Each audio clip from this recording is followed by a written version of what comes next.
Assalamualaikum warahmatullahi wabarakatuh.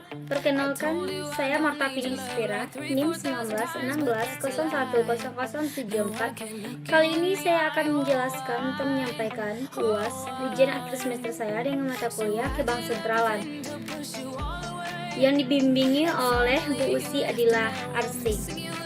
Berikut penjelasannya itu yang pertama saya menjelaskan tentang instrumen kebijakan moneter. Yang pertama itu bagian konvensional, ada 3. Yang pertama operasi pasar terbuka, fasilitas diskonto, dan cadangan wajib minimum.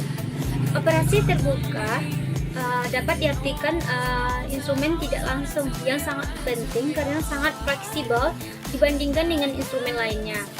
Operasi pasar terbuka dapat dilakukan atas inisiatif bank sentral dengan frekuensi dan kualitas sesuai dengan yang diinginkan. Fasilitas diskonto, operasi pasar terbuka dapat dilakukan di pasar primer atau pasar sekunder dengan menggunakan berbagai instrumen pasar uang seperti surat berharga bank sentral, surat berharga pemerintah, atau surat berharga pasar uang. Selanjutnya, dengan operasi pasar terbuka, bank sentral dapat mentargetkan suku bunganya atau jumlah atau kualitasnya dan dapat bervariasi jangka panjang. Contoh penggunaan instrumen konvensional dapat dilihat di layar. Contohnya di negaranya itu ada Malaysia, Argentina, Indonesia. Instrumen kebijakan moneter ada operasi pasar terbuka, fasilitas diskonto, cadangan wajib minimum. Malaysia yaitu operasi pasar terbukanya itu surat berharga pemerintah, bank sentral. Fasilitas diskontonya itu 3 bulan, cadangan wajib minimumnya itu 3% sampai 4%. Argentina yaitu operasi pasar terbukanya itu surat berharga pemerintah 30 hari, cadangan wajib minimumnya itu 18% sampai 43%. Selanjutnya itu Indonesia, surat berharga operasi pasar terbukanya adalah surat berharga bank sentral pasar uang. Fasilitas diskontonya itu overnight, cadangan wajib minimumnya itu 5,5% sampai 6,5%, GWM rupiah 8%, GWM valuta asing. Selanjutnya itu instrumen kebijakan moneter bagian non konvensional. Ada 3. Yang pertama liquidity provision, yang kedua large scale asset forecast, yang ketiga itu forward guidance.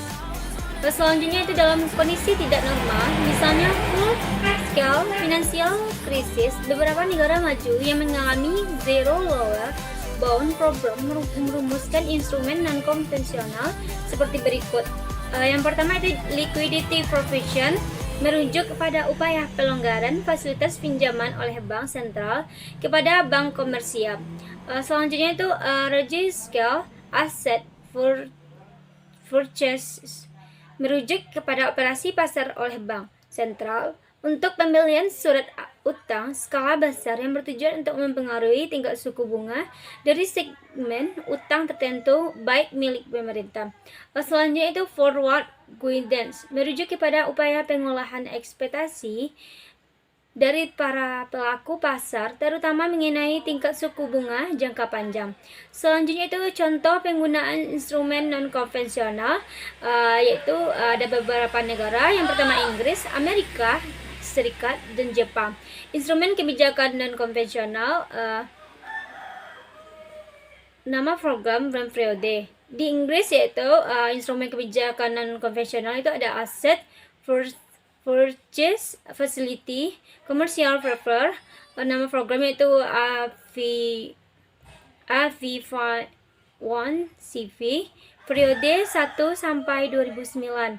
Amerika Serikat itu instrumen kebijakan non konvensionalnya itu large scale asset purchases 3, LSAP 3, 12 sampai 2012. Jepang yaitu instrumen kebijakan konvensional itu kuantitatif dan kualitatif easing.